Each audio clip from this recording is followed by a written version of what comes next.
Hello guys and welcome back to another video, and today we are going to be looking at, we're going to be seeing if Austria could reform either the Austrian Empire or the Austro Hungarian Empire, whichever one you prefer. We are going to be making the Austro Hungarian technically here.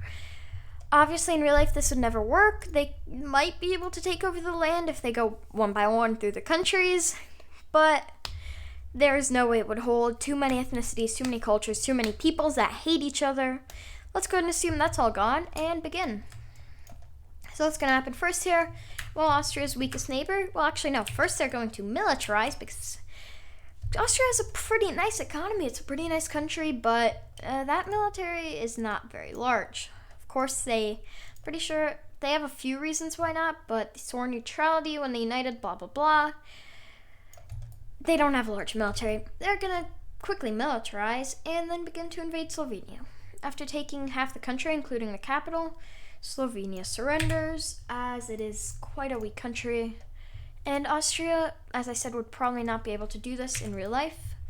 But for this scenario, we're also going to be giving them a few, not buffs, but benefits. Most importantly, the benefit of the doubt. So, with their invasion of Slovenia, they have a few choices on where they can go. Where are they going to go? Well, they're going to go to Slovakia. They go from Slovenia to Slovakia. It's kind of a small border, but Slovakia's capital is right about there. And if I just called one of them the other, Slovakia, Slovenia. Okay. Well, Austria is quickly going to blitz across and capture, oh my god, how do you pronounce this? No idea, but yeah, with that, their capital has fallen, and so is a lot of the southern land. Slovenia would not bother fighting. Once again, that may be a benefit we're giving Austria, but from there, they're finally going to declare war on Czechia. And that's actually where they're finally going to meet some resistance as the Czechs quickly push across and cut off Slovenia from Austria. They then begin to push into it, capturing the capital and even into northern Austria. With this, though, the Austrian army quickly recovers and uses a lot of its military might that was over here in Slovakia to push them back. They push them back to the border, and although they still have a bit of progress into northern Austria, they begin to push in. They mainly strategize Prague and a few other major cities around it, as that is the most important area of the Czechs, their heartland. And yeah, Austria is going to begin to push there. They soon after push out the entirety of the Czech military and begin an all-out offensive across the border. They then go ahead and capture Prague, along with a few other important cities in the area. They cut the Czechs into multiple pieces, and with that, the Czechs surrender. Once again, they'd probably fight a bit longer. They'd probably rise up eventually. Pretty soon, actually. But here, we're going to be assuming that that doesn't happen because we need Austria to win. With that, yeah, Austria cemented themselves as a decently powerful country in Europe. More of a central southern European superpower. Not superpower, but in Europe, they've made their influence, to say the least. From there, they go up to Hungary and say, join us or die. Hungary says, I'll die. Then Austria blitzkriegs their way to Budapest, cuts the country into two, and Hungary says, okay. And now it is back to being Austria-Hungary and not just the Austrian Empire. Again, the Austrian Empire existed for many years before Austria-Hungary, so most people know that because of World War I. There's an Austrian Empire here that lasted long before the Austro Hungarian. Which was technically the same thing, just with more autonomy to the Hungarians. Well, moving on, they are going to declare war on Croatia, and this is actually going to cause a bit of an alliance forming up, as Bosnia is going to join in. And now Austria-Hungary is going to have to push down, although honestly at this point, they are quite the military power. And also, I assumed you'd realize this, but I did have to disable alliances in this video. As obviously with NATO, Austria would never get even close to doing this. At most, in real life, I see zero expansion for them, at least anywhere in the foreseeable future. If I had to guess, they'd probably just annex Liechtenstein, but that would be politically, not militarily. From there, they don't have many places to go, but they do have a few. First things first, and they go ahead and actually buy some land from Italy. Up here in the north, it's not a lot of land, and although Italy originally refuses, they're eventually persuaded to agree. I mean, that's a good little bit of land, isn't it? And they're going to take advantage of that to basically send the same ultimatum to Serbia and to Romania, saying, hi, even Italy is giving us our land, give us our land or we kill you. Serbia says, come get me, and Romania says, me too, and now, well, Romania and Serbia are making an unlikely alliance to stop the spread of the Austro Hungarians. Sadly for them, this most likely isn't going to be enough, so they call upon the help of Montenegro. Who's going to be against them? Well, the Bulgarians want land from Romania, the Greeks want to help the Serbs, the Turkish want to kill the Greeks, the people from Cyprus want to kill the Turks, North Macedonia and all of this, while Kosovo wants to go against Serbia, Albania wants to help Kosovo, and North Macedonia. You have issues with Greece, but you also have issues with Bulgaria. So I'm going to give you your own side, North Macedonia, because I don't know which one you'd be on. Either side that I put you on, there's going to be someone telling me the other one. Of course, that's the issue with Macedonia, but Bulgaria also kind of wants all that, so yeah, you get your own side. First things first, and that is the complete and total collapse of North Macedonia, as the red team and the blue team both push in. So yeah, North Macedonia, you tried, but you're dead. From there, the blue team is going to invade Kosovo and northern Albania. They're also going to invade southern Albania, and soon enough, that entire front just completely falls. As, I mean, the Albanians are going to try their best, but overall, they're not going to be able to win. From there, the blue team even begins to push into Bulgaria before Turkish troops arrive. And speaking of Turkish troops, they have been pushing into a bit of eastern Greece. They've also been making some island hopping campaigns, which are not seen on this map. From there, they take their outposts in northern Cyprus, who invade the entirety of Cyprus and capture the largest island, aka Crete. Crete. Where are we going to go from here? Well, the Bulgarians are pushing into Romania, and the Austro-Hungarians, the main ones of this video, are pushing up to the Romanian mountains over here in Transylvania. They're pushing down to Serbia and capturing all of Montenegro. From there, they begin to recapture all of Kosovo and most of Albania, North Macedonia, and they're on whatever side they want, sure. From there, they finally meet up with the Bulgarians and kick the Greeks out of central Balkans, I guess? Yeah, the central Balkans.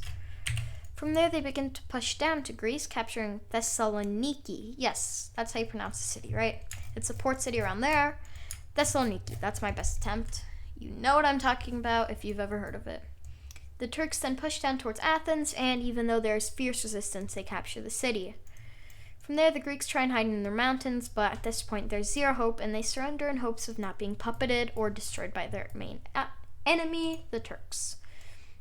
From there, the blue team is forced to retreat out of all red team lands, and at this point, Serbia has lost Belgrade, and Romania has lost Bucharest. Romania has come to 2. Actually, the blue team has come to 2. All of Romania's coastline is gone. There's no hope. They have surrendered. From there, let's go and show what this peace treaty is going to look like, the final one of the video.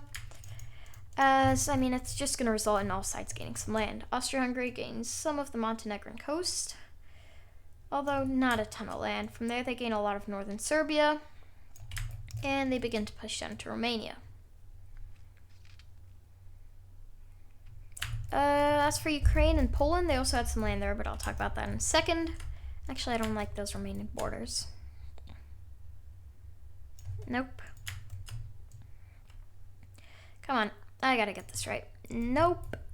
Okay, it's not gonna be perfect, but I'll leave it there. Sure, that's fine.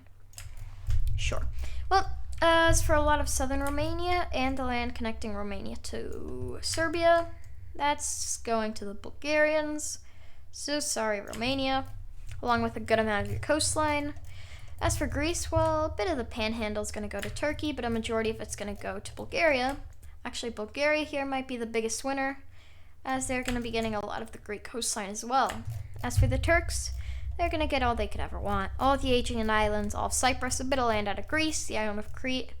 As I said, that is the Aegean, right? Or is that? Nope, that is. I'm confident here. As for the Turks, they're also going to pretty much puppet Greece, which is exactly what the Greeks didn't want. But when you lose a war, unless it was a close war, there's little say you have. As for the Albanians, they'll be uniting with Kosovo. Pretty similar countries, I want to say. I don't want to get anyone mad, but yeah, pretty similar. From there, they'll take a bit of land out of Serbia, but Kosovo's just happy to be recognized. Serbia's going to take this tiny piece of Romania that's left outside of Romanian borders. And yep, that's about it. So let's go ahead and color this all in. As I said, this is now a Greek puppet. This is now a Romanian puppet of Austria-Hungary, Serbian puppet of Austria-Hungary. And all of these other countries in red currently are their allies. So if you count in all of their allies and all of their puppets, they have pretty much full influence / control over the entire Balkan region. Yeah, it ranges through all of Bulgaria, Romania, Serbia, Greece, even into Turkey, aka Asia, and the Middle East in general. So Austria-Hungary, definitely setting up their influence here. I did say that was the final battle, but I almost forgot about a bit of land that Austria-Hungary did own over here in Ukraine and in Poland. For that, though, I doubt they would want any more wars, as they have won. In their people's eyes, they are the victors. And honestly, as I said, this would break apart just incredibly quickly. Their stability is just absolutely terrible. All of the Balkan nations, Croatia and Bosnia, Czechia and Slovakia would most likely rebel. The Romanians wouldn't want to live there. Everyone would just want to get out as soon as possible, and yeah, they won't survive. Also, Bulgaria, thick Bulgaria, I love it. Thank you, Bulgaria. That looks amazing. Some of these borders I really wish existed in real life, but hey, fixing Europe's borders coming soon. And last but not least is Turkey, who, as I said, they only get a bit of land out of the Greek panhandle, which actually passes a river border, which is not going to be great for geographical land areas, but looks alright on the map. So as long as you don't know the exact river geography of this area, then you won't even notice that there used to be a river border there. With that, as I said, they're basically going to give options to Poland and to Ukraine, who are going to give them the land that they want. At this point, there's no point in fighting for it. They have asserted themselves as the Central European power, and they actually end up making a very powerful alliance with Poland. Ukraine refuses to join after being threatened into giving up some of their land, but Poland decides that it's better to be allied to the winners. With that, this video is over.